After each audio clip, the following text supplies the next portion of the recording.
Hoje é dia, é o 9º programa do Fala Luiz, mais do que especial. Não temos apenas um convidado, não. Temos 2 convidados, o Geraldo e a Andréia, o Cascatinha e a Andréia, o Castrinho e a Andréia. Casal maravilhoso que está junto há 30 anos. Castrinho, obrigado pela sua presença. Uma honra ter você aqui no Fala Luiz. A honra é nossa, obrigado, meu Andréia. querido, porque bom demais. Você surpreende. Não, vocês que surpreendem. Castrinho que surpreendeu demais. A gente estava falando aqui, né, Castrinho, 83 anos. Como passou rápido, né, Castrinho?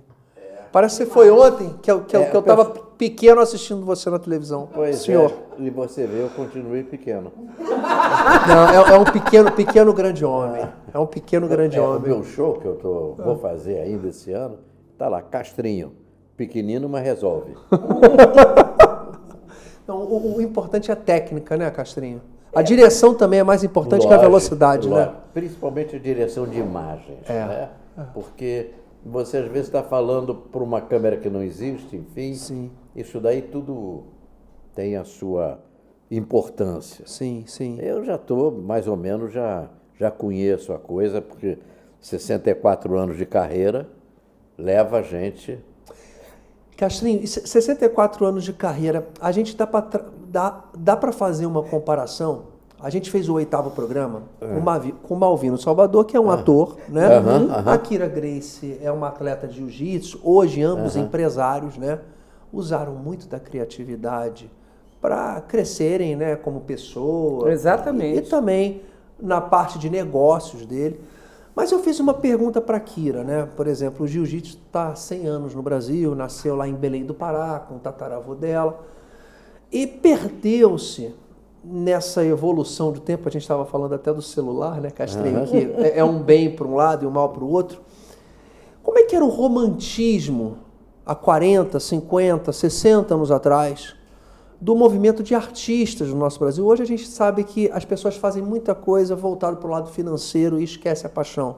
Quando você estava com a Simone lá com 5 anos, no Balão Mágico, era extremamente apaixonante de ver. Muito, muito.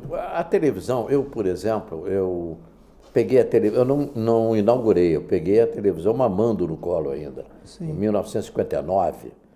Entendeu? Eu trabalhei com Ari Barroso, imagina como eu sou velho, né?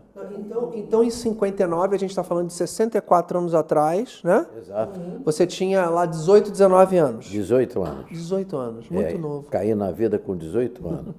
Mas graças a Deus. Ainda era aluno do Colégio Militar?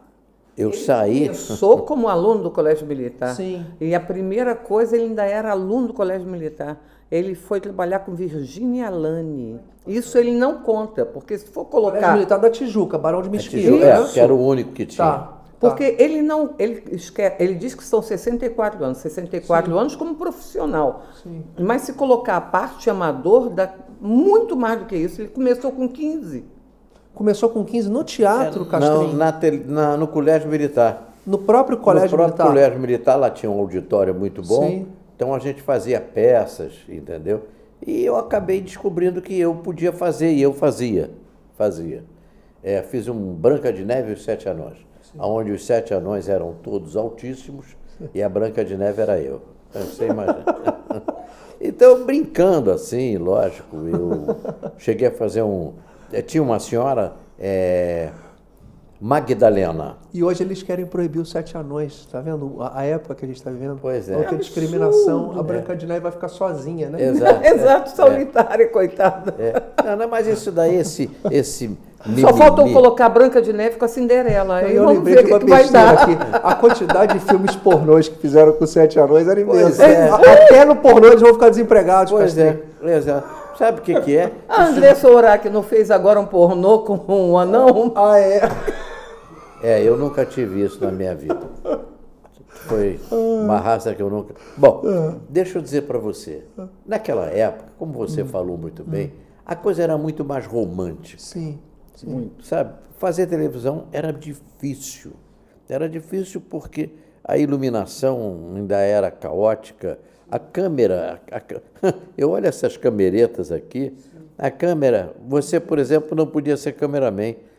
Você não era parrudo o suficiente para segurar. Não é segurar, não. Empurrar. Sim. Empurrar. Era um canhão e virar lente. Era uma coisa de louco. Sim. Quer dizer, então era muito difícil a gente fazer. Às vezes, quando começou a gravar, a gente ficou todo feliz, né?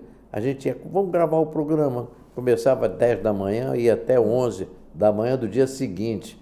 E não tinha bar na televisão, não tinha nada. Aquilo era... Sim. Então, foi uma época que você trabalhou ali no romance.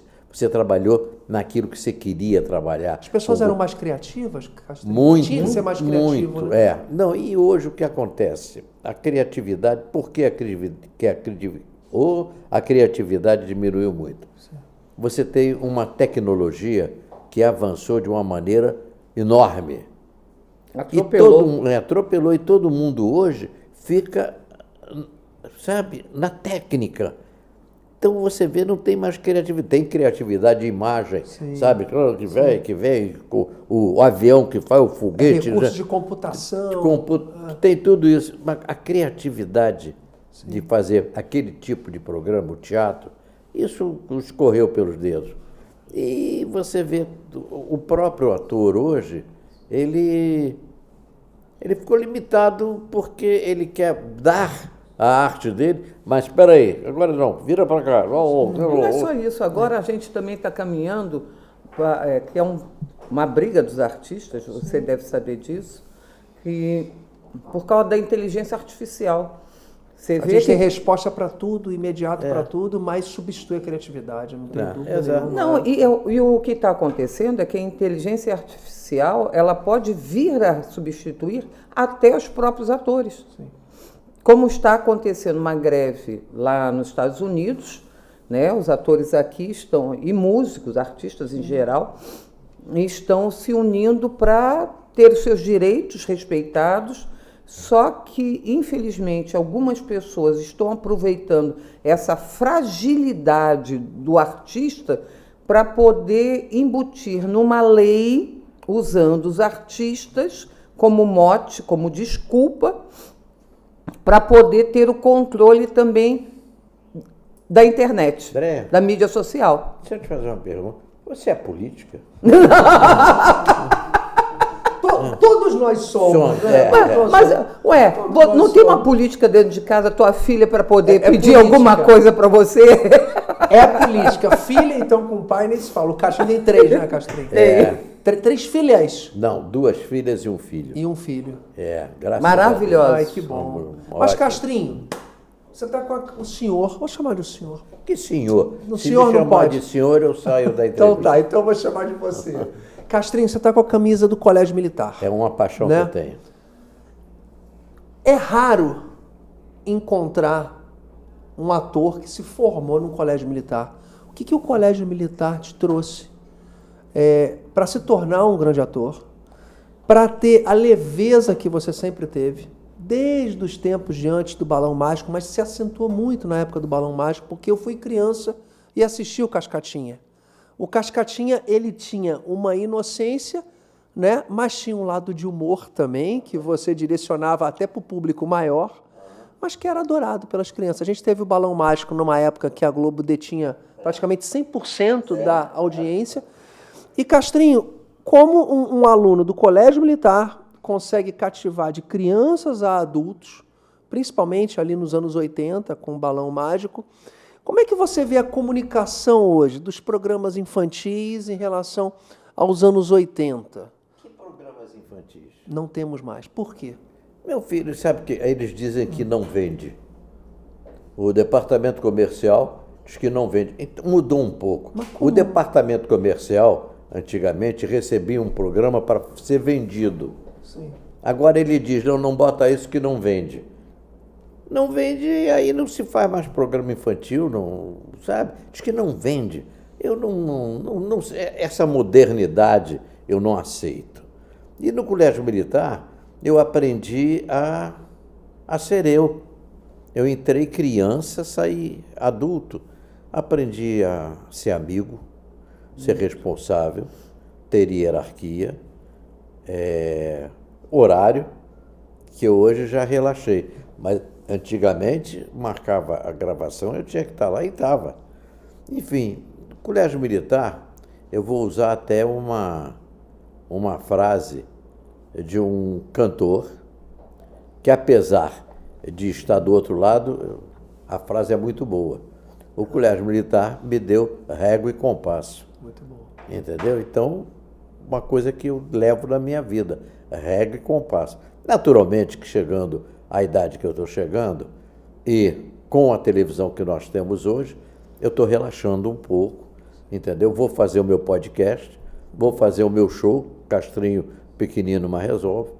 Tem um amigo meu que tem uma loja de móveis, ele quer fazer uma cozinha dentro da loja para levar convidados e eu cozinhar e tudo, que vai ser transformado também num programa de internet ou televisão. Inclusive, o título da cozinha é muito bom. É O Cozinho do Castrinho. Muito bom, muito Não bom. é bom. Muito bom. Entendeu? No podcast, eu tenho uma coisa interessante que você vai fazer comigo, já que eu estou fazendo com você. Eu vou perguntar, você já molhou o biscoito hoje? Hoje não. Não? Entendeu? Quer dizer, está atrasado. Eu falei a verdade, ó. Ah, não vai responder? Ah, tá. Eu respondi, ó. Você perguntou, né? E eu vou ter, e no programa eu vou ter uma xícara de café com biscoito do lado. Muito bom. Aí as pessoas vão molhar o biscoito Vou no seu molhar podcast? Exatamente. Ah, muito legal. Eu vou ter, por exemplo, tem disputa, porque eu brincava muito. Disputa, é verdade, Tem nós disputa. escolhemos o professor Raimundo. Isso. É, claro que eu lembro. Claro que Aí eu lembro. digo assim, tem disputa? Então vamos lá. Qual a cobra que tem 3? Atenção.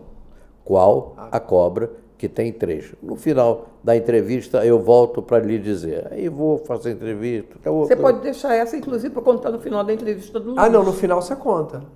Então tá. Aqui? Eu Pode digo. ser? Lógico. Pode. Tá vendo aí? Ô, Andréia, Me levaram o texto.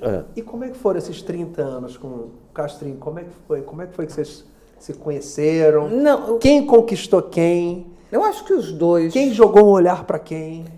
Acho que os dois.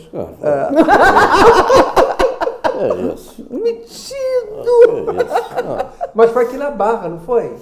Olha, tudo começou, na realidade, vamos dizer, a paquera dentro do restaurante do ex-alunos do Colégio Militar. Não, e tudo gira no Colégio Militar, né? Por exemplo, as amizades que o Castrinho se refere, e o Castrinho é muito emotivo, né? Muito. Ontem, É ele, por muito exemplo, emotivo. recebeu uma medalha, Tiradentes, ele chorou. É claro, mas tem que chorar, E muito bacana, assim, e que eu percebo no Castrinho, é o respeito pelo alto comando do Exército, de pessoas que ele conviveu na infância e que, na verdade, são as melhores amizades da nossa vida, né? Exatamente. São amizades sem interesse nenhum. Não, eu respeito muito e hoje eu exijo que eles me respeitem também.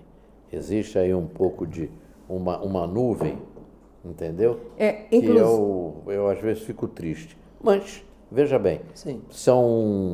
No outro dia nós fizemos uma reunião, 70 anos que a gente entrou no Colégio Militar. Então eu tenho ministros, tenho generais, desembargadores, tudo amigo, mas com uma raiz igual, entendeu? Então eu A tenho formação de caráter que o Colégio Militar faz, eu brinco muito até com eles. Hoje mesmo, dia do soldado, a comemoração, eu brinquei com eles que é a maior máfia que tem e que eu conheço. Porque quando você sai, ex-aluno do Colégio Militar, você entra uma criança, você sai um homem. E uma coisa que eu aprendi com o Castro, as amizades que você faz na infância, eles são amigos. Exato. Eles são amigos. Após a sua infância, quando você vira adulto, você não faz amigos, você faz concorrentes. Há uma diferença. E o Colégio Militar, justamente por causa das regras, por causa da hierarquia, por causa da dificuldade já do próprio ensino, que todo colégio tem uma dificuldade, mas o colégio militar, como ele tem quase que um perfeccionismo, tá? Que eu admiro e amo de paixão, vou fazer sempre tudo pelo colégio militar. O que você acontece lá dentro? Você tem uma união, uma integração que você não vê em lugar nenhum. A dificuldade cria essa união, né? A dificuldade cria essa união, mas uma coisa que eu acho admirável em você, Castrinha, é porque normalmente as pessoas que fazem um colégio militar, eles aprendem a hierarquia, a disciplina, mas também você fica um pouco mais rígido. E essa rigidez é necessária nas Forças Armadas. É. Mas a criatividade do Castrinho, por exemplo, quando eu lembro do Castrinho também, eu lembro da escolinha do professor Raimundo. Sim. Foram muitos anos no ar. Os episódios, era praticamente cada ator não conhecia o texto do outro. E muitos momentos usava da criatividade do momento. Era espontâneo. E muito espontâneo. E isso você tem que ser muito inteligente e muito criativo. Então, você ter a disciplina, o respeito à hierarquia. E a gente falou aqui um pouco de política no início, e eu me seguro um pouquinho, porque quando a gente faz aqui o nosso podcast, a gente entrevistou pessoas de diferentes segmentos. Sim. Estamos no 9º programa. Claro. Entrevistamos policiais, o presidente da Caixa, o Pedro Guimarães, entrevistamos esportistas, campeões olímpicos, entrevistamos o Edson Freitas, que foi o cabeleireiro da Xuxa, que fazia aquela transformação. Uhum. Então foram diversos segmentos, diversos personagens que a gente acaba falando de política porque a gente está falando da vida de cada um. E agora a gente vai estar até um pouquinho na política, Andréa, e eu sei que vocês convergem na mesma direção política. Graças a Deus. Existem casais que não convergem e nos últimos 5 anos muitos casais brigaram em relação disso. Mas o Castrinho tinha uma convergência com o Chico Anísio, com o professor Raimundo, né? O Chico Anísio também já lá naquele tempo, em várias entrevistas, já alertava do que poderia acontecer. Castrinho, com toda a sua criatividade, com toda a sua honestidade e com toda a sua coragem, que são poucos atores que têm a coragem de se manifestar politicamente. Você sofreu nos últimos anos por ter dado a sua opinião? Sofri, lógico. Mas não é Não interessante. foi nem só nos últimos anos. Né? Eu sou a favor do seguinte: se eu gosto disso, alguém não gosta e me trava, tem importância. Eu vou continuar gostando. Eu sofri porque eu tenho um posicionamento. Sim. Meu posicionamento, já não falo muito em direita e esquerda. Eu falo no certo e errado. Eu sou um cara que aprendi a fazer as coisas certas. Então eu sou contra coisas erradas. E, atualmente, o que se tem de erro é uma loucura. Você vê erro até em pessoas que não poderiam errar. Eu falo isso aí eu digo, olha, vocês que tinham que zelar pelo bem-estar do povo, vocês estão fazendo o contrário. Aí eu digo, o negócio da frase vocês acham que todos sabem todas as respostas, um dia vai mudar a pergunta. Então eu tenho um posicionamento. Eu tenho um posicionamento. Sim. Ah, você é de direita? Não sei se eu sou de direita. A gente é pelo certo. Eu sou certo. Por exemplo, o cara no exército fez errado, eu sou contra. O cara na vida fez errado, eu sou contra. Aí o bombeiro ali fez certo, eu sou a favor. Sabe? A gente sempre vai lutar, nós somos voluntários há 26 anos na área de segurança. Aqui na Barra. Aqui na região, Barra e adjacências. Chegou uma época que pessoas viravam para a gente e perguntavam, eu também quero ser do conselho, quanto é que é o salário? Falei, não é salário, é voluntário. Então, se você vê uma coisa errada e você se cala, ou você é conivente ou você é cúmplice.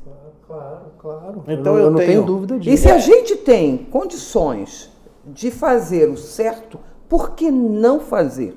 Eu tenho um posicionamento. Meu posicionamento é, por exemplo, qual o partido que eu gosto? É o seu. por coincidência é o seu, PL. Por quê? Eu tenho vários amigos dentro do PL. Porque o Bolsonaro, disse, não vamos parar com o Bolsonaro. O Bolsonaro foi um cara que fez um governo muito bom porque ele soube escolher quem o cercava. Você vê o Guedes, Braga Neto, Tarcísio, Heleno, aliás, eu tenho Tereza Cristina na agricultura, Tereza Pedro Guimarães na Caixa. Sabe, eu tenho uma passagem com o Heleno que eu vou te contar. Porque... Sim. Então, o Heleno, pessoa adorável.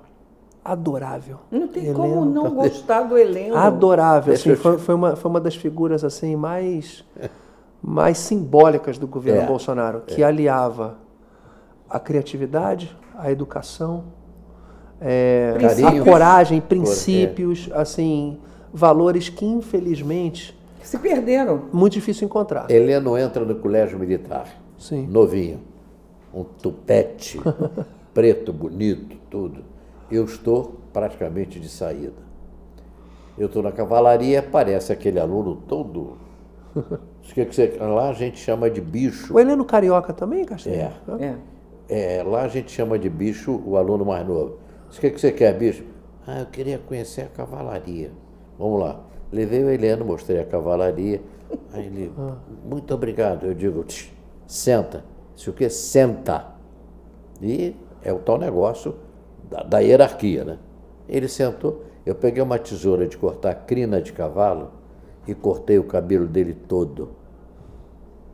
Todo. Ele que lembra disso. E ele lembrou disso. Ele Foi lembra. Ele que citou, marcou muito, que ele tinha né? esquecido. Ele lembrou e disse assim, esse fedapé cortou meu... Fiquei 6 meses para endireitar meu cabelo.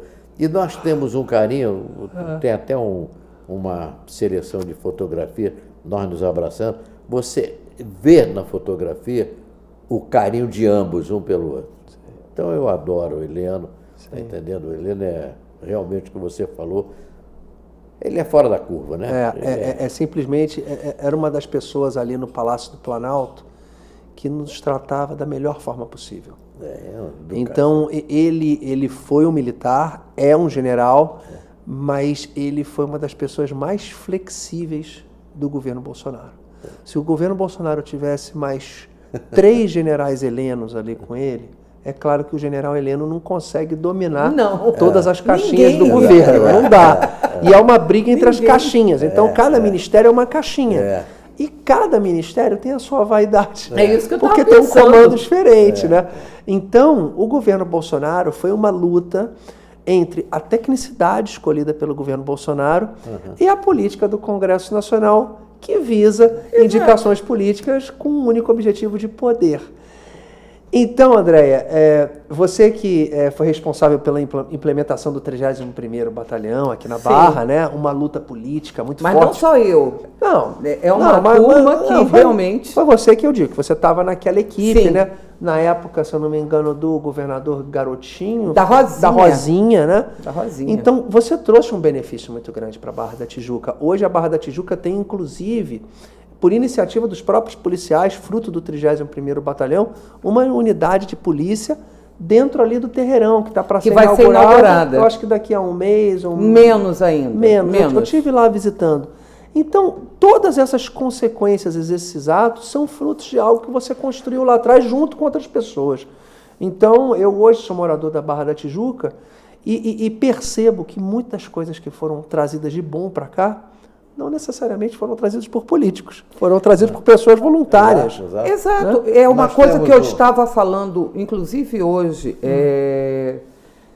que todo mundo vira, ainda mais nos dias de hoje, vira e fala assim, não adianta lutar. Eu falei assim, de jeito nenhum.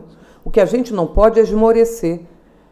E eu já escutei, como escutei na época, como a gente escutou, eu, Marta Tremper, Mônica Moerbeck, Kleber Machado, Luiz Igrejas, nós escutávamos muito isso. Felizmente, Luiz Igrejas nos deixou, Kleber Machado também, Mônica Moerbeck também. Sim. O Gilberto Pereira ainda está aí, Marta Tremper. Mas o que nós escutávamos na época? Vocês não vão conseguir fazer nada, vocês não vão realizar, isso é impossível. Nós mostramos que era possível. E além de mostrarmos que era possível, nós mostramos para o Estado que a sociedade civil, quando se une, ela pode realizar. E o que aconteceu? Nós conseguimos montar todo o batalhão sem um tostão do Estado, nem para as viaturas. Esse batalhão, posso estar me enganando... A gente está falando do ano 2002, 2003, por aí? Exatamente, tá, 2003. 20 anos. O que acontece? A nossa visão era justamente o Hospital da Polícia Militar, diga-se de passagem que está sucateado. O que acontece? Se um policial militar passar mal aqui na região, ele teria que ir obrigatoriamente lá. Com isso, nós perderíamos 2 policiais e uma viatura. Nós temos, aqui no batalhão, nós temos um consultório e um consultório odontológico, justamente para evitar a perda desse contingente. Com isso, nós conseguimos também transferir a 16ª e colocar a 42, que também disseram que elas não eram necessárias. A 16ª era no Jardim Oceânico, muito pequena. A 16ª passou para Barrinha, onde tem um posto avançado do IML. Então, nós mostramos que se a sociedade civil se unir, ela pode realizar. E é uma coisa que nós tentamos mostrar para todos. Foi uma época, inclusive, que eu participei muito, porque... Ele chegou a ser eleito presidente do Conselho Comunitário de Segurança 2 vezes. A primeira vez que eu fui eleito, disseram, comediante, não sei o que lá. Primeira reunião, dei uma porrada na mesa, botei todo mundo sentado direitinho. O presidente da Ucrânia é comediante. Está resistindo. Exatamente. Resistindo. A minha começava na hora certa, sabe? Acabava na hora certa. Existia uma credibilidade, uma respeitabilidade. O 31º Batalhão, para quem não conhece, fica na Salvador Allende, mais ou menos ali em frente à Vila Olímpica, onde foi construída a Vila Olímpica para os Jogos Olímpicos. Ali do lado daquele posto, você entra, eu não lembro se é posto Shell ou posto BR, mas o 31º fica... Shell. É um Shell, acho que é Shell não também. Fazer publicidade. Agora já foi. Agora já foi.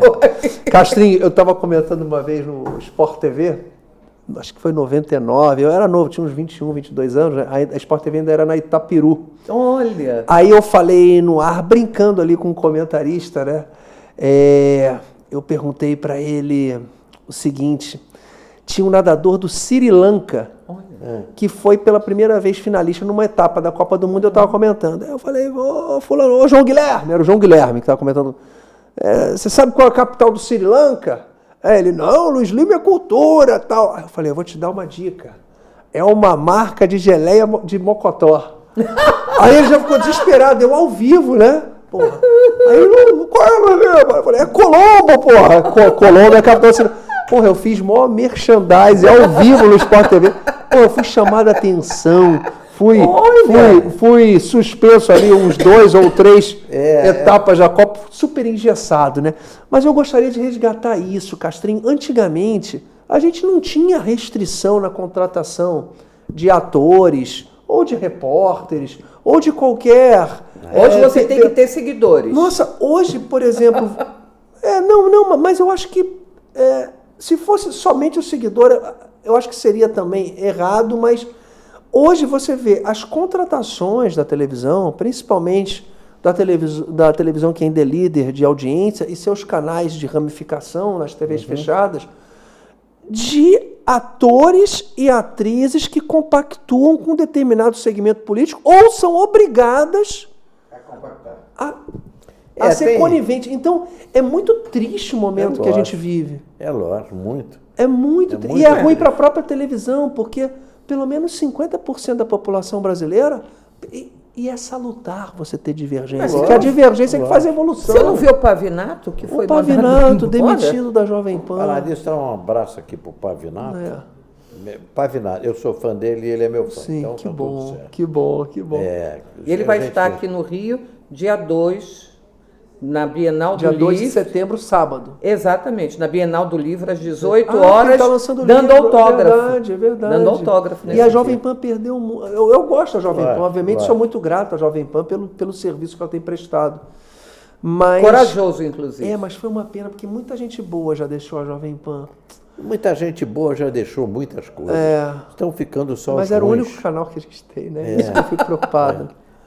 A rede... Mas olha, eu posso te dizer uma coisa, não fique preocupado, porque, graças a Deus, você, por exemplo, está fazendo podcast. Ele vai fazer Vai o podcast fazer, dele. Tá? Então, hoje, o jovem, que é ele, com esses que a gente tem que se preocupar, eles apeiam muito. Eles quase não veem mais canal se não for de streaming ou YouTube. Então, eles apeiam muito. Se for alguma coisa que interesse ao jovem, ele vai parar e vai escutar. Ele vai ver. Não, eu não tenho dúvida disso, André, mas...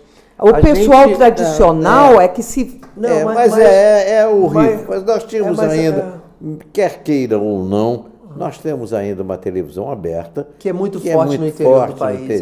Sim. Por exemplo, Nordeste, região Norte, onde só chega o sinal Onde da Globo, por exemplo. Onde as pessoas não têm nem internet, né? A gente tem muitas cidades no interior do Nordeste, no sertão nordestino, no interior da na região Amazonas. Norte, no interior da Amazônia, que só chega a Rede Globo. O cara bota aquela anteninha na televisão e lá chega a transmissão. Então, quando você tem um canal de televisão falando, vou fazer outro merchandising, beba Coca-Cola, o cara compra Coca-Cola. Você sabia que foi o único comercial da Coca-Cola que foi proibido foi justamente o comercial de 1 segundo, que era só abrindo a garrafa? Você vê o quanto o comercial, a informação é importante. 1 segundo de comercial. Ele foi proibido. Por quê? Porque induzia a pessoa a beber Coca-Cola. Isso aí. Induz. Você quer ver uma coisa interessante? Pouca gente lembra. Nordeste.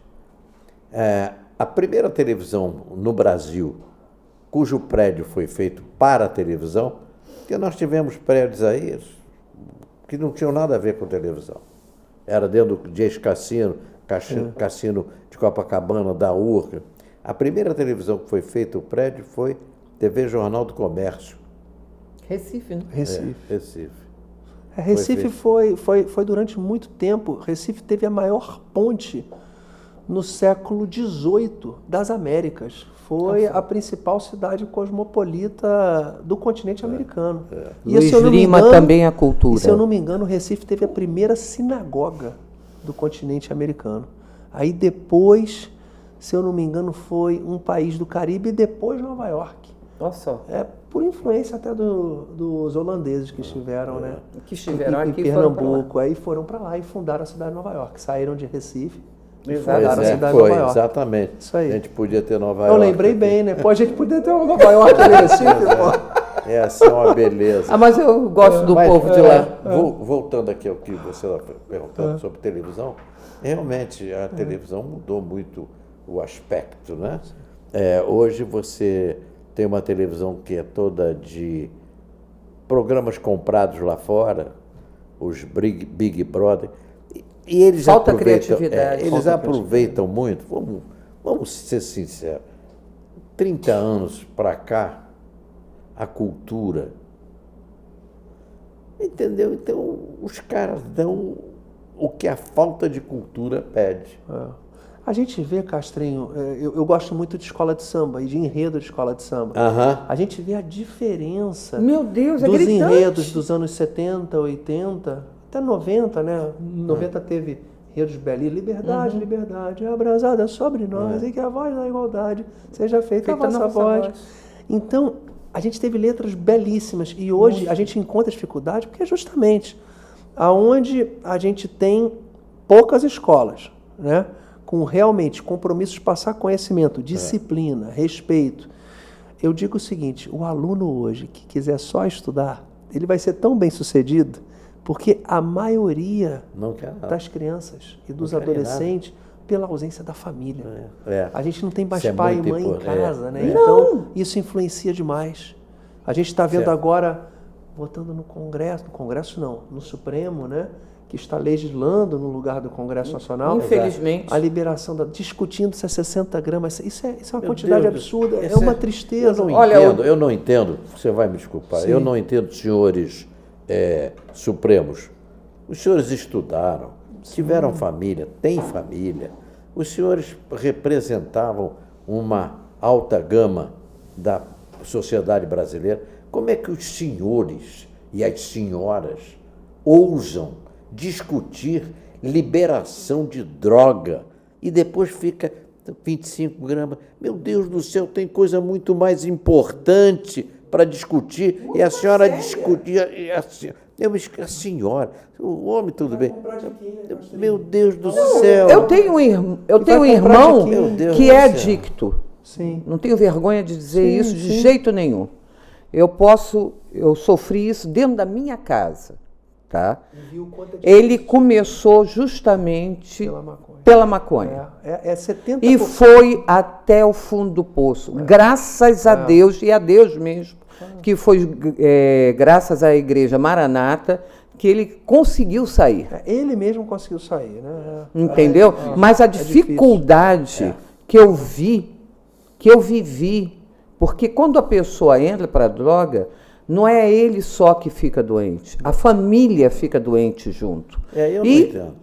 Nós temos referência do que está acontecendo nos Estados Unidos, o que está acontecendo na Holanda. A Holanda já foi superado essa decisão, já voltaram atrás. Exato. A gente se vai a Amsterdã dos anos 80 e 90, a gente tinha médicos na praça ajudando as pessoas viciadas. Então a gente sabe que 70% das pessoas viciadas em cocaína, por exemplo, começaram na maconha. Esse pessoal e vai aumentar o tráfico, vai aumentar o cartão de visita do tráfico. Esse pessoal do Supremo deve ter alguma ligação com o capeta, porque, meu Deus, como é que... Olha, de uma meus amigos, eu vou dizer para vocês do Supremo, eu vou dizer para vocês do Supremo, eu tenho 83 anos.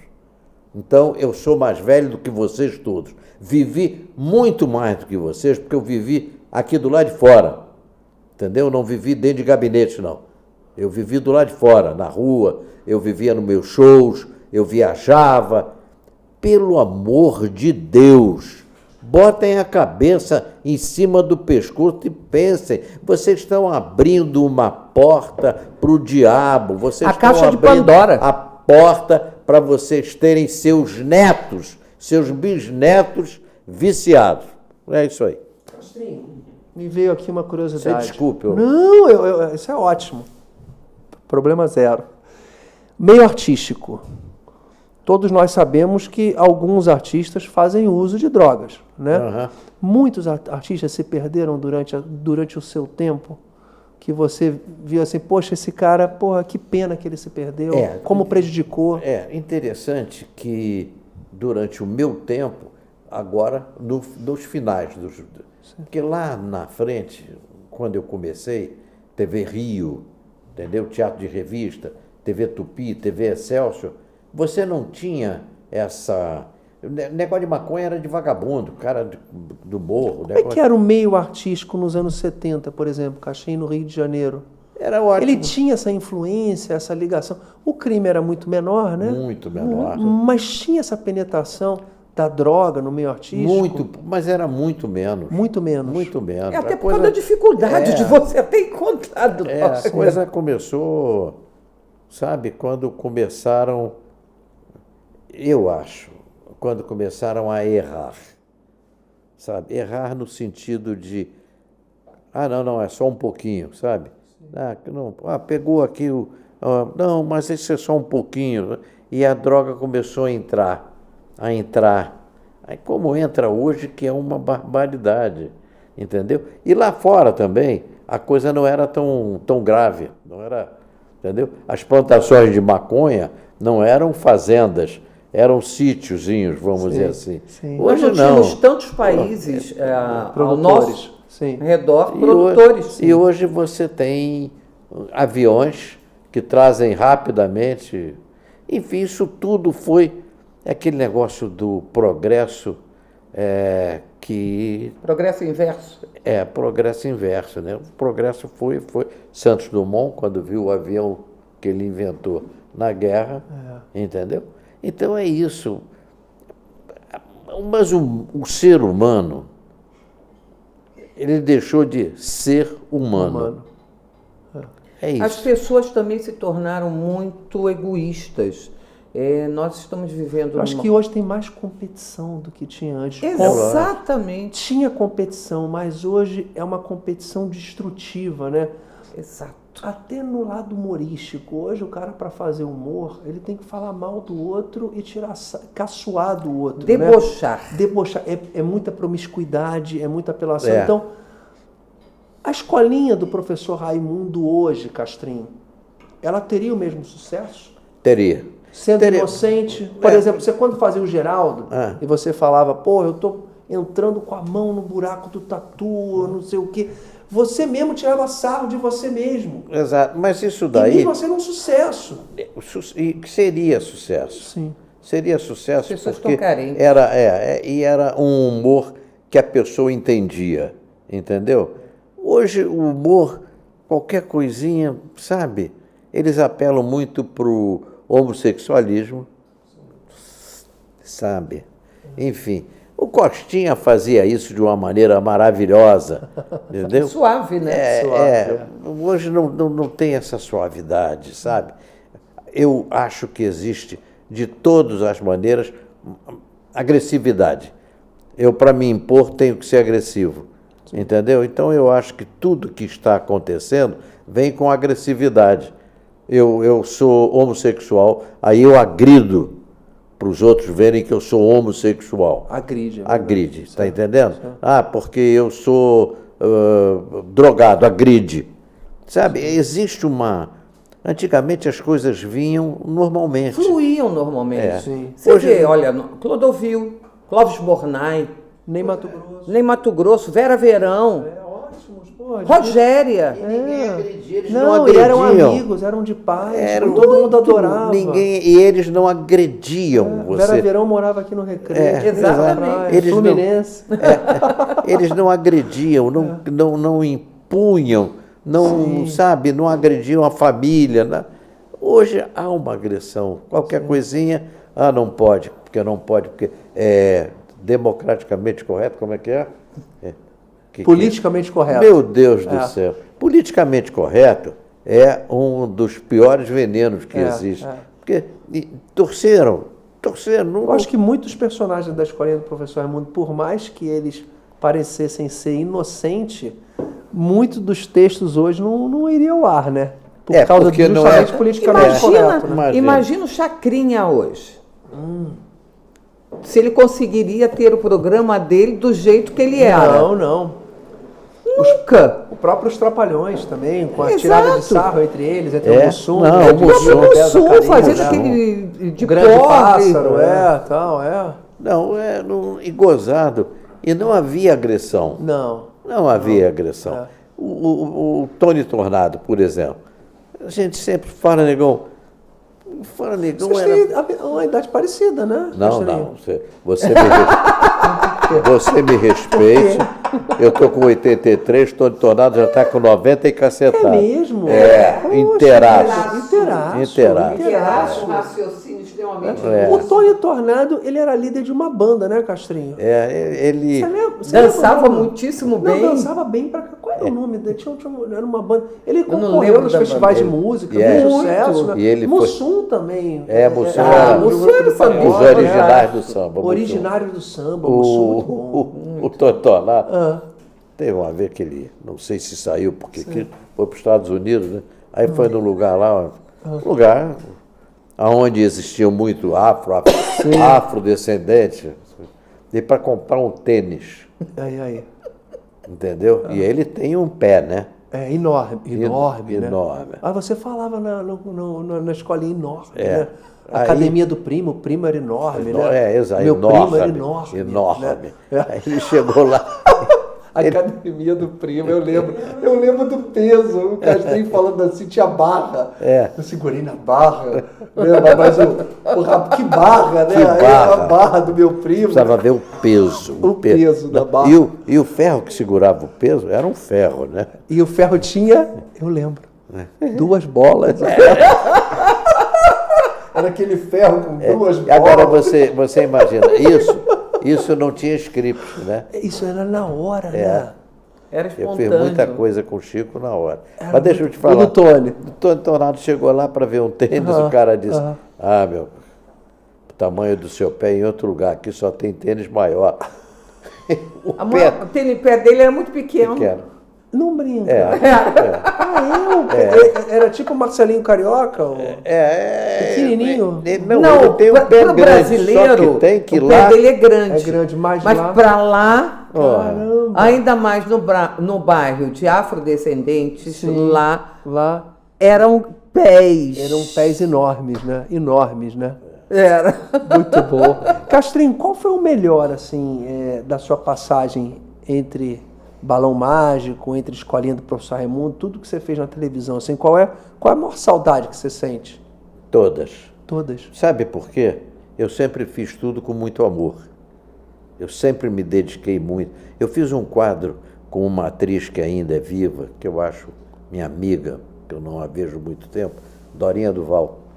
Eu fazia os bonequinhos cantores. Isso foi na época da TV Excelsior.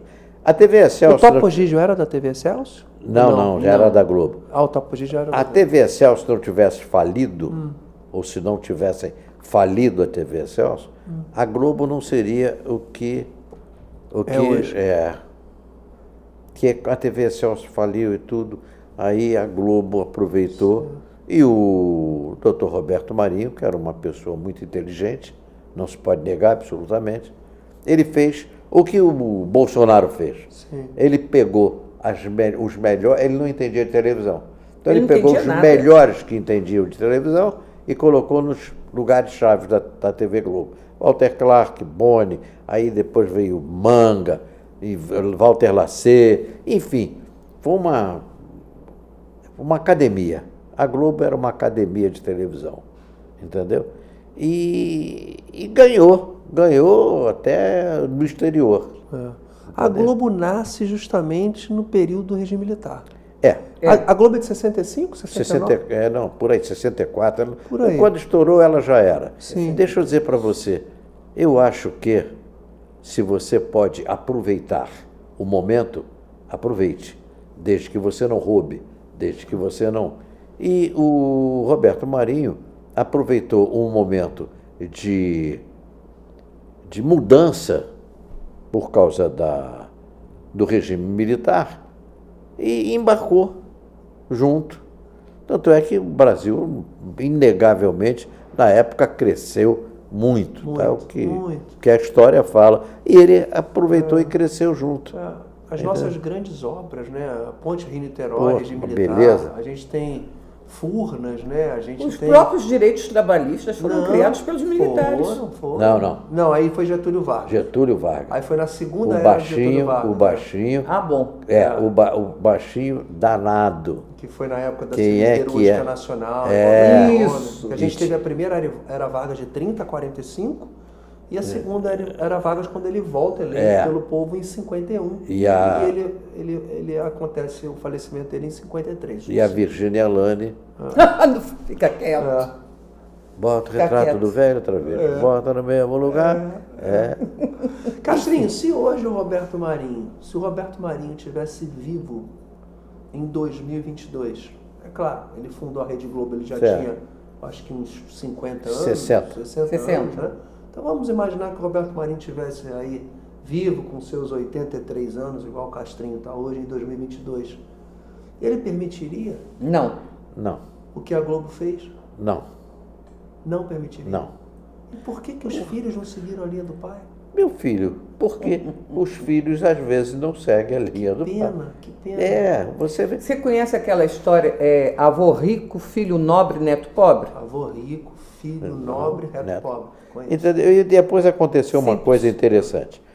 O Roberto Irineu, ele sempre estava afastado da Globo. Você não escuta falar da Globo com o Roberto Irineu. Então ele tinha uma certa mágoa das pessoas que estavam na alta direção da Globo. Enfim, por coincidência, o Roberto Marinho falece, ele bota a alta direção da Globo toda na rua. Roberto Marinho faleceu no ano 2000, mais ou menos, já tem uns 20 anos. Não me lembro. Eu sei que ele botou. Sim. Principalmente um cara chamado José Bonifácio de Oliveira Sobrinho. José Bonifácio de Oliveira Sim. Sobrinho, que era uma cabeça maravilhosa. Antes dele teve o Walter Clark. Sim. Que era, era mais ligado à novela, né? Não, e era mais comercial. Certo. Mais. Quem criou o Walter Clark, pouca gente sabe, era um diretor da TV Rio chamado Péricles do Amaral. Bom, então, olha só a jogada.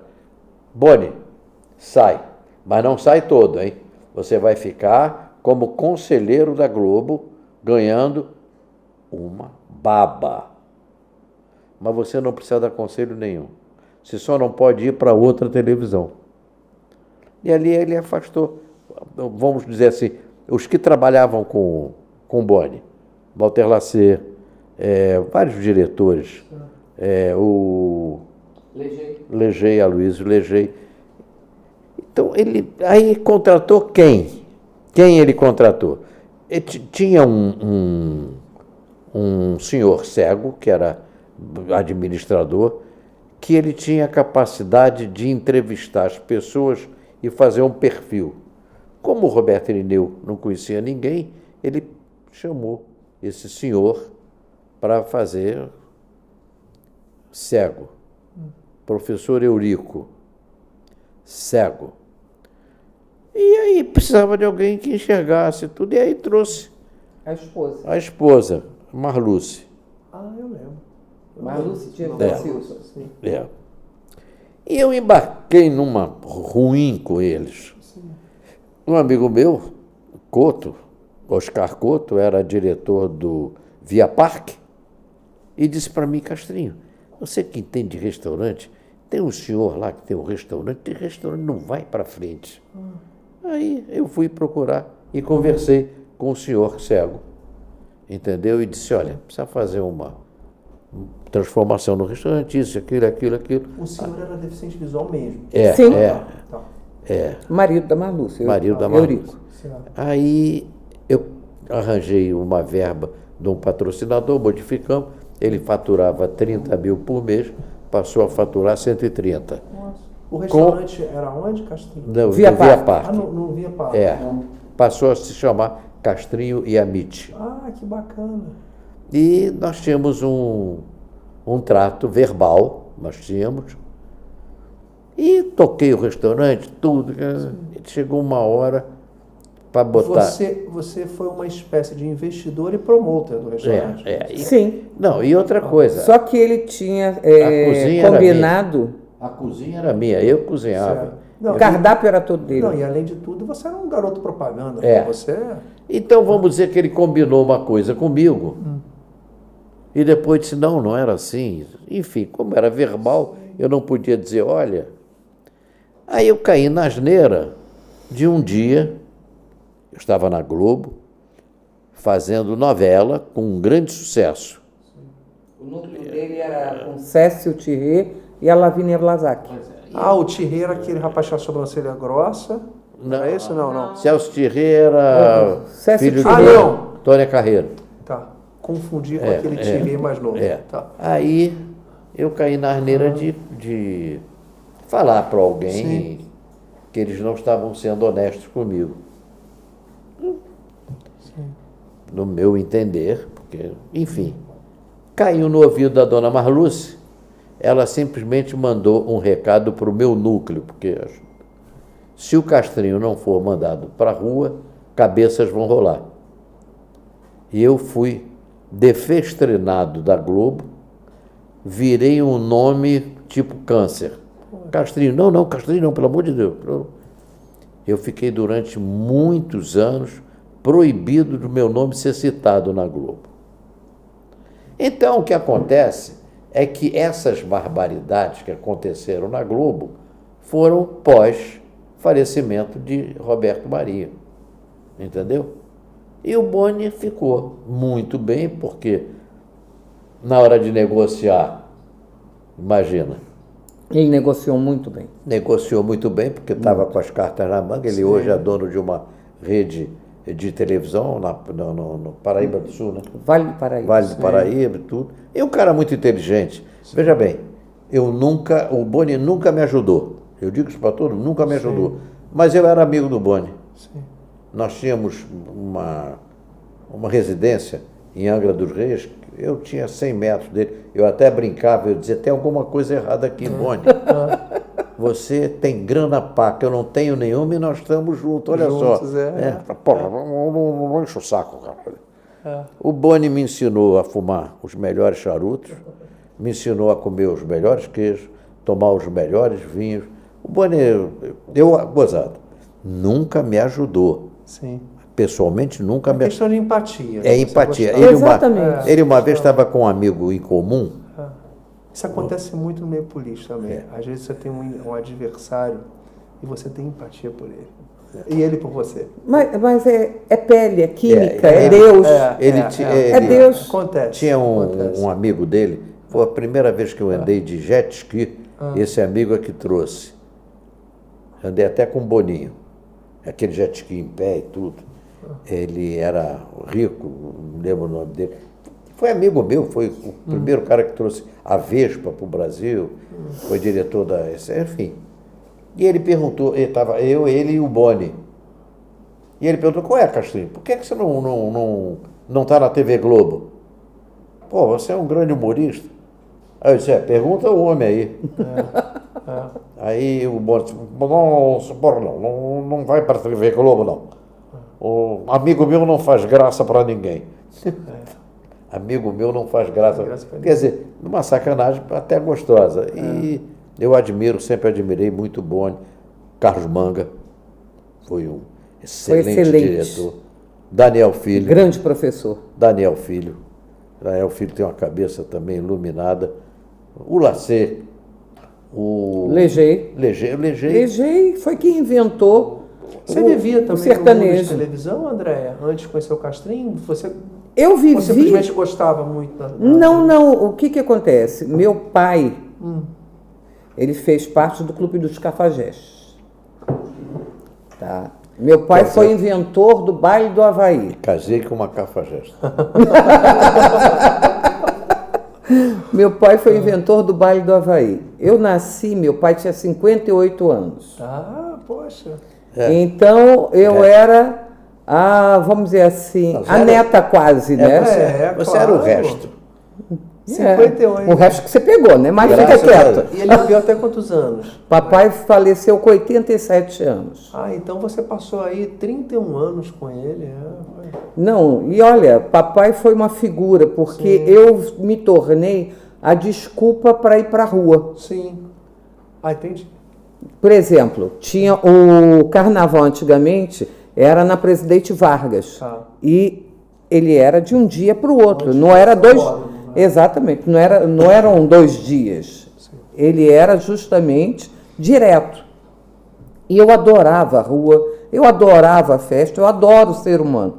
Então, eu queria ficar e minha mãe ia embora para casa com meu irmão e eu ficava com meu pai.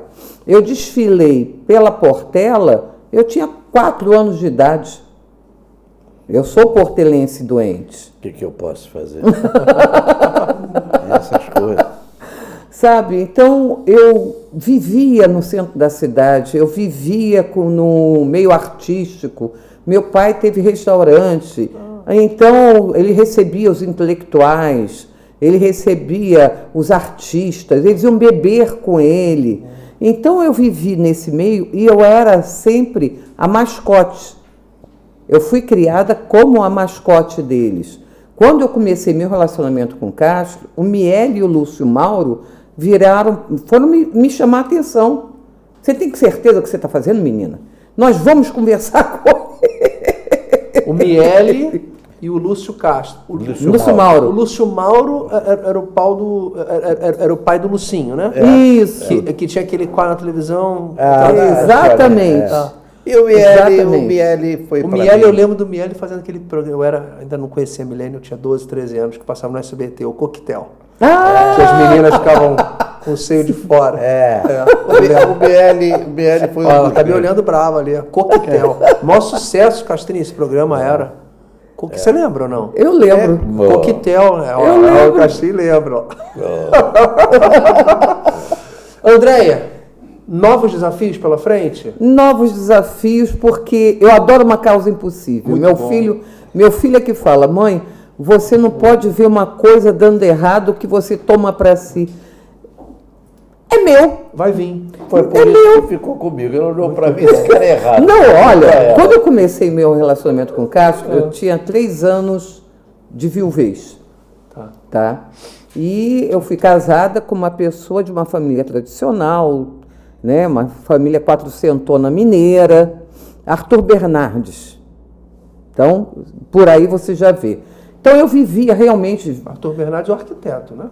Não, presidente Arthur Bernardes. Arthur Bernardes, claro, poxa, tá. Presidente Arthur Bernardes. Eu fui casado com um Arthur Bernardes. Arthur Bernardes Alves de Souza Filho. Bisneto.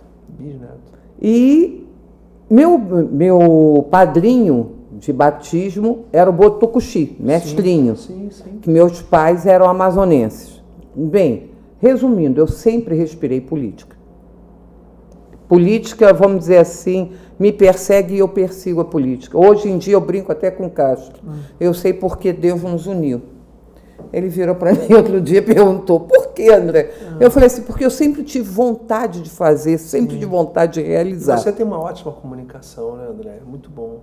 Obrigada. Você consegue se comunicar desde a pessoa mais simples até a pessoa que tem muita instrução. É como a Hebe Camargo, né? O programa da Hebe Camargo era minha amiga, minha parceira. A capacidade, assim, de conversar com o lixeiro até o governador de estado de forma igual. Se estivesse viva hoje, muita coisa não estaria acontecendo. Muito bom. Assim, porque ela metia. Eu tive com ela uma vez em 99, na volta do Pan-Americano, e tem aquela coisa de sentir energia, né?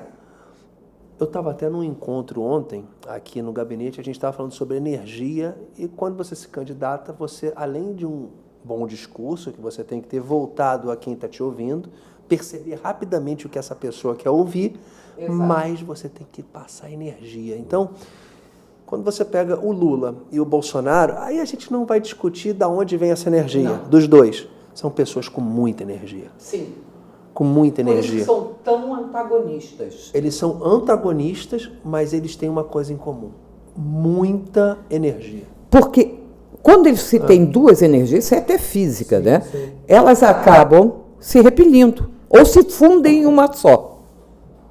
Tá? No caso deles... Se fundem. Não, o que se funde é o Brasil, né? O Brasil que... Eu não falei nada. Castrinho, o Brasil que se funde. Exato. É o Brasil que se funde. Você não sabe, você falou em Hebe. Lá vai ele. Você namorou com a Hebe, Castrinho? Não, porque ela não me deu chance. Tá.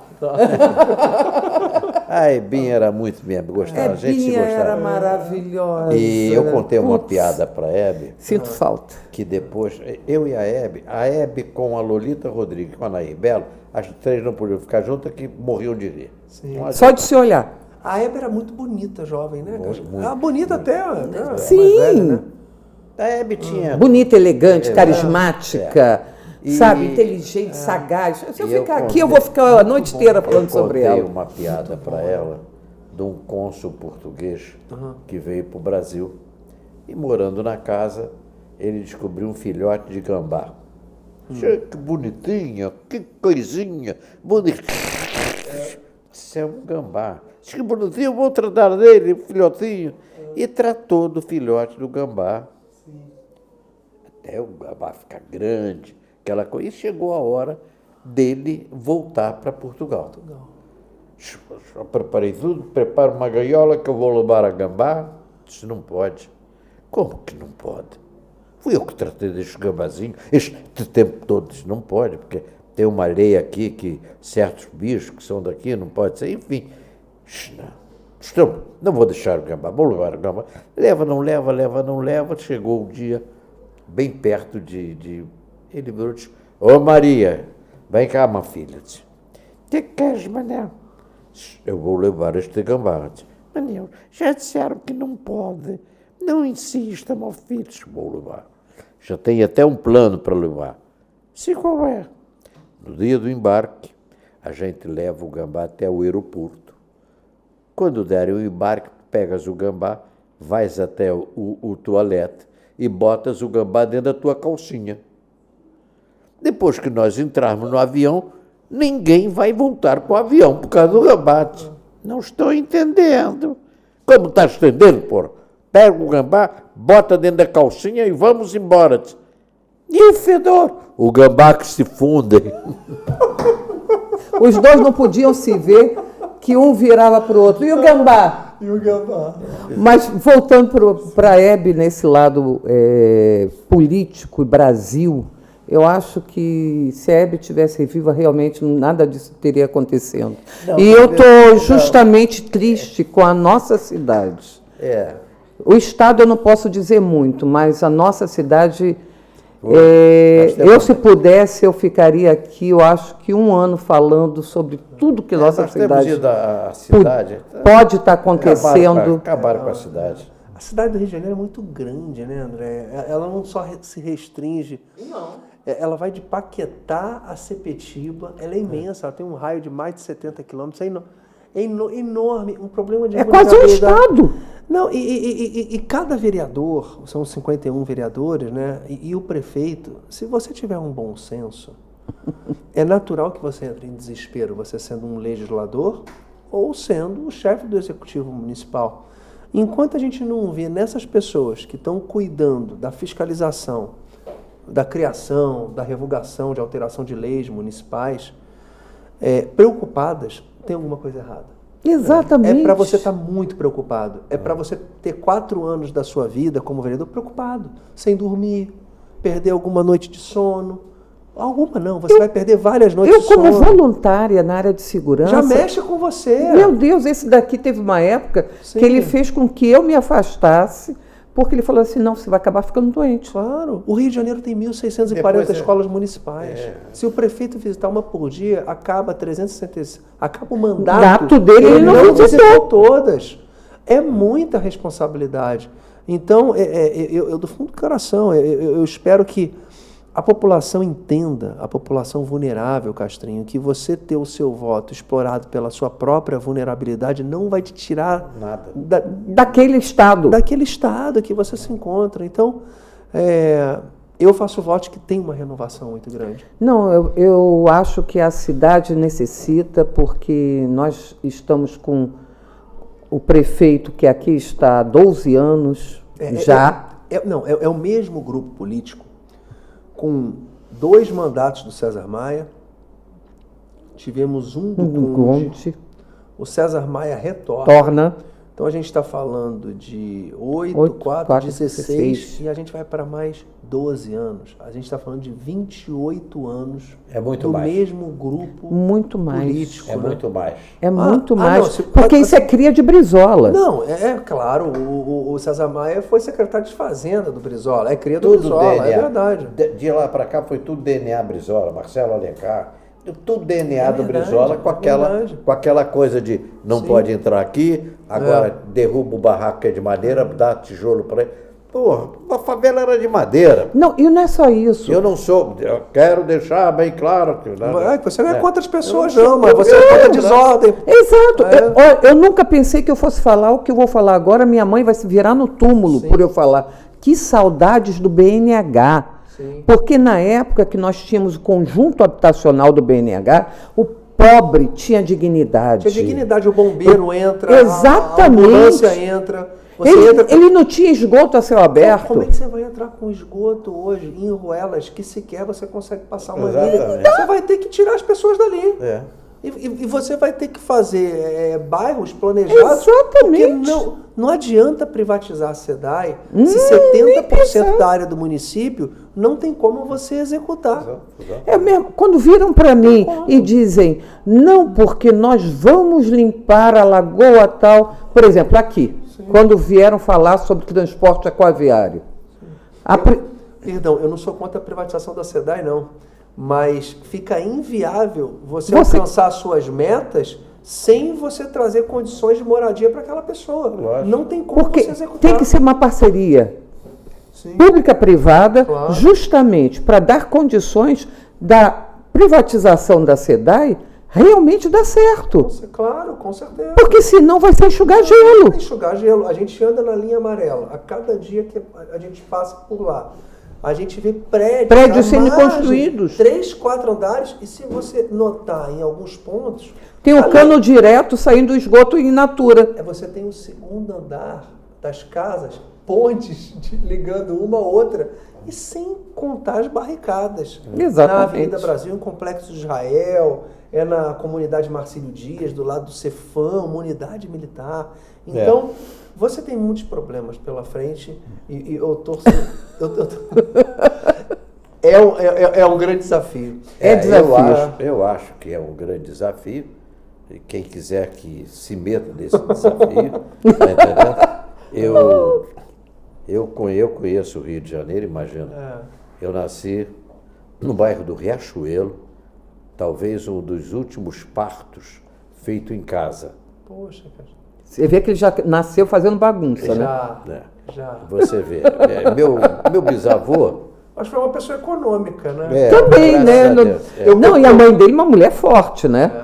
Porque ter filho em casa não é para qualquer uma, não, meu querido. Quando eu nasci, meu pai escreveu um papelzinho assim que eu tenho até hoje, né? De 1977, né? Ele escreveu todas as despesas que ele teve comigo. E ele, no final, ele escreveu assim: já nasceu causando prejuízo. Já nasceu dando prejuízo, e assinou. Ele anotou tudo que ele gastou comigo. Mas eu garanto que ele, vendo agora a semente que ele plantou se tornar na árvore frondosa que você é, porque hoje eu tenho orgulho de dizer que eu sou sua amiga. Eu tenho orgulho, realmente me emociona. Eu, quando olho para você, sabe por que eu me emociono? Porque eu vejo luz no fim do túnel. Não sabia que eles tinham um túnel ali. Aí é com ele, meu filho. Mas ele é uma luz no fim do túnel. Nós somos, né, André? Sabe, você é muito iluminado, Deus te ama muito. Deixa eu rasgar o adoro. Você sabe o filho do judeu. Sim. Que o pai vivia cobrando a ele. Um dia ele resolveu, masturbou-se. Ele era do Boston Medical Group, não? Quase. Masturbou-se, guardou o resíduo da masturbação, botou no vidrinho, chamou o pai e disse: toma, pai, não te devo porra nenhuma. Muito bom, muito bom. Pô, meu pai. Castrinho, quero agradecer muito a presença de vocês dois. Obrigado a você, querido. Obrigada a você é especial, uma família especialíssima. Eu tenho muita saudade do meu pai. Meu pai faleceu ano passado, muita saudade. E o meu pai me falou uma coisa, eu fui um atleta olímpico de natação, né? E eu pensei que eu tinha dado algumas alegrias para ele. Quando eu me elegi em 2018, né? Ele falou para amigos dele, né? Que nunca tinha sentido tanta alegria, porque, Castrinho, quando você conquista o voto das pessoas sem você explorar a vulnerabilidade e comprar, é muito bonito. Exatamente. Então, os cargos, é porque, infelizmente, a gente tem uma vulnerabilidade social. Se a gente não tivesse vulnerabilidade social no Brasil, a gente realmente ia ver o que é democracia, porque a gente não sabe o que é democracia. Não. A gente não sabe o que é democracia justamente pelas pessoas estarem nas condições que estão, e a gente não pode recriminar essas pessoas. Não. A gente recrimina quem explora essas pessoas. Exatamente. Mas a vulnerabilidade das pessoas, por elas votarem X ou Y, a gente não pode condenar. Sabe como é que eu chamo isso? Escravidão social. Escravidão social. Exatamente isso. Como são facilmente manipuladas. Então, meu pai me falou essa frase. Mas, Castrinho, aí lembrando de pai, um dos personagens mais bonitos que você fez em parceria com o Chico Anísio foi o Meu Pai e o Meu Garoto. Eu vou dizer uma coisa para você interessante. Que pai era o Meu Pai, né? Um paizão, né? Uma vez eu estava em Vitória. Eu fui a um restaurante em Vitória e tudo. Aí chegou um senhor e disse: você não é o Castrinho? Eu digo: sou, senhor. Não é você que faz o Cascatinha? Sou, sim. Pois é. Eu tenho um filho deficiente. Sim. Aí eu gelei, esse cara vai me dar uma bronca. Uma bronca. Ele virou e disse: eu queria agradecer muito a você e ao Chico, porque eu não ligava para o meu filho, eu escondia meu filho.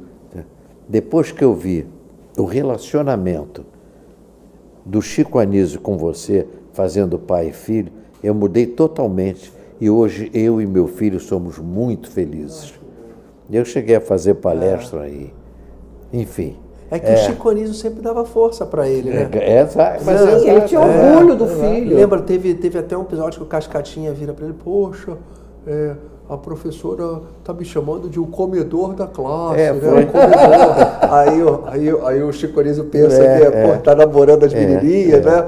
Mas aí, conta aí, né? Aí ele falou, né? Aí você falou que merendava muito, né? O que aconteceu ali? O Chico era muito ciumento. Eu fui chamado para fazer o Balão Mágico com o Cascatinha. Aí ele disse, agora você vai para lá, não vai fazer mais meu programa? Eu digo, que é isso, Chico?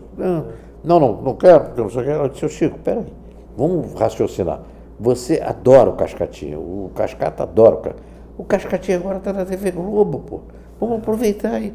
Aí ele acordou, tá entendendo? Claro, poxa. Aí, num desses, eu cheguei e disse, pai, a Guta era a diretora de elenco da Globo, mais querida. Era uma mãezona de todos os artistas. Mais querida. Se a Guta disse que eu sou o maior comedor da Globo. Meu garoto, mal começou e já está assim, que maravilha. Mas por quê? Por que ela disse que você é o maior comedor? Fala pro papai. Ele disse, por causa que teve uma feijoada lá e eu comi 5 pratos. Aí, boa!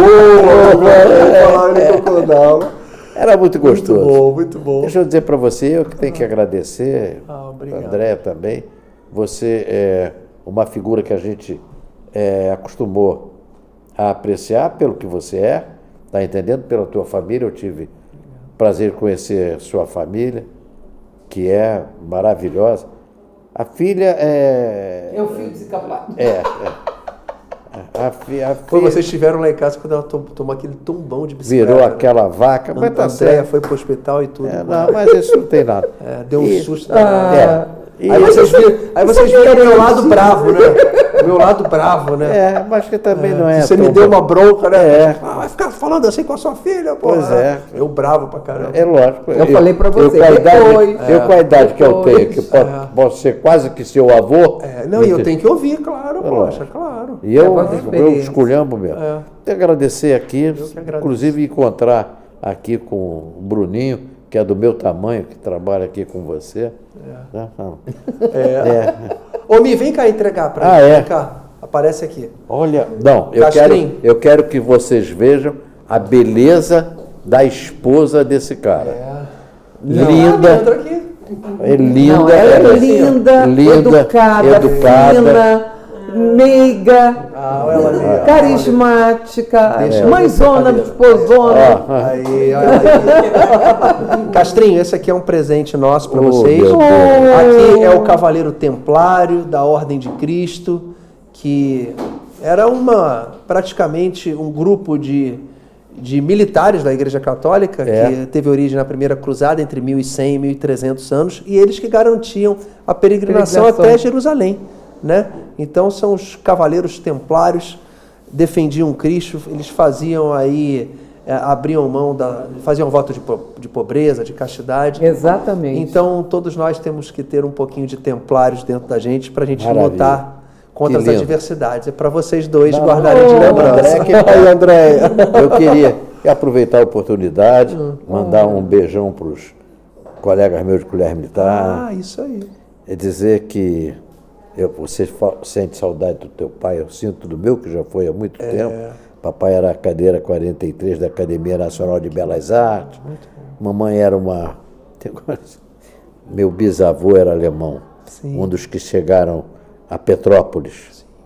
A minha avó, eu cheguei a conhecer lá, garotinho, tem até uma fotografia na boleia de uma charrete, né, lá em Petrópolis. Bacana. A minha avó casou com um alemão, enfim. A minha mãe acabou casando com um descendente de paraibano. Olha a merda do alemão que deu aqui. Alemão bonitinho. Mas também era baixinho. Era baixinho. Getúlio Vargas era baixinho. Eu brinco muito, mas nunca reclamei. A família Lauterbach. E eu vim descobrir que tem uma cidade na Alemanha, Lauterbach. Olha só. Bacana. Ou seja, eu sou importante na Alemanha, Aqui Aqui é muito importante na importante. minha vida. tá, que bom. André, Obrigado a você. obrigado, tá? Obrigado. Obrigado a você. Muito bom. Menina, continua tratando bem ele, porque sem você não é porra nenhuma. Valeu, pessoal. Valeu, obrigado. Tchau.